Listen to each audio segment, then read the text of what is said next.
Hello Toastmasters. As we have heard from the previous speech, it's fall. And we just had Halloween last week, right?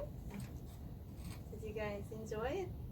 I love that Halloween holiday. It's just fantastic. Did you guys go trick-or-treating? Anybody? The kids? Yes, very good. Did you have trick-or-treaters? Did you decorate your house to spook the trick-or-treaters? Right? Very good.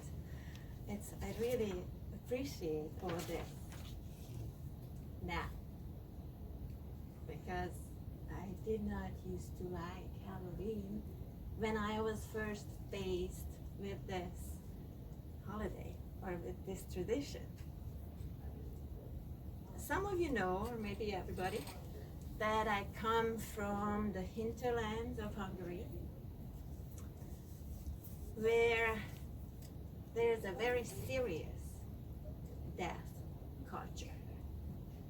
And I mean literally serious, which means there is no dressing up like a skeleton or the dead or anything like it, which would make fun of death. So it was very strange for me when I first arrived that Halloween is kind of this fun holiday, right? And it took a while, but over time I did learn to like it, which is a great thing. I changed. So this idea, learn to like it, makes me remember my grandmother's saying when I didn't used to like spinach. She said, "You don't like it? Don't worry, dear, you'll learn to like it." And did I ever? I love spinach now. It's my favorite. Sometimes I wonder, why do I like spinach so much? I did learn to like it. And probably I wouldn't remember my grandmother's saying unless it wouldn't be for my college boyfriend, Zoltan, who, despite the fact that he was a physicist, was cool.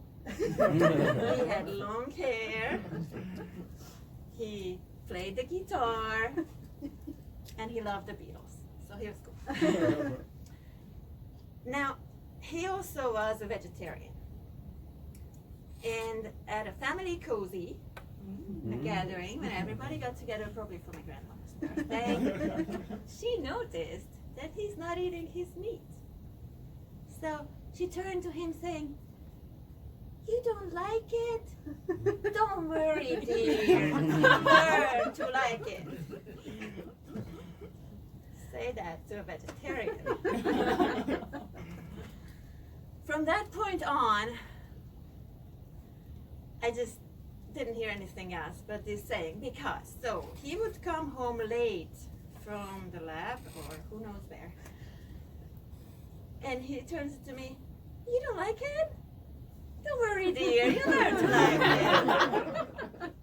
He was playing his guitar all night when I was trying to work on a paper. He turns to me, "You don't like it?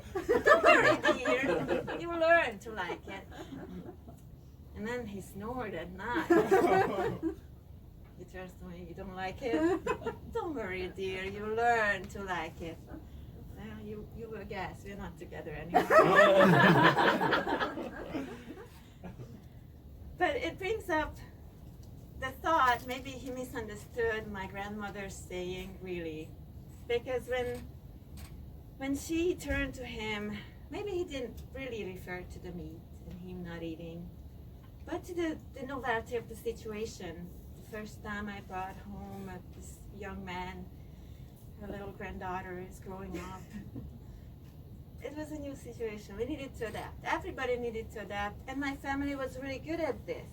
They accepted the strange physicist, and then the journalist, and then the computer programmer, and finally my husband, the puppeteer. So I tried to bring this with me, this tradition of being open to new things and learn to like things. It's very funny because when I was together with this vegetarian boyfriend, I became a vegetarian. And then later on, when I got pregnant, I learned to become not vegetarian again. And I came to this new country, and I faced this strange tradition of Halloween, and I learned to adopt.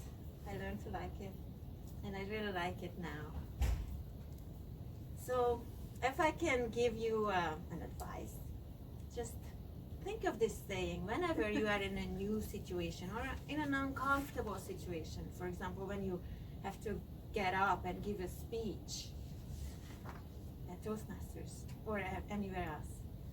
Just think of, well, be open and try to embrace the new situation. And I always think of my grandmother's saying, you don't like it, don't worry, dear. You will learn to like it. And like it you will. Thank you very much.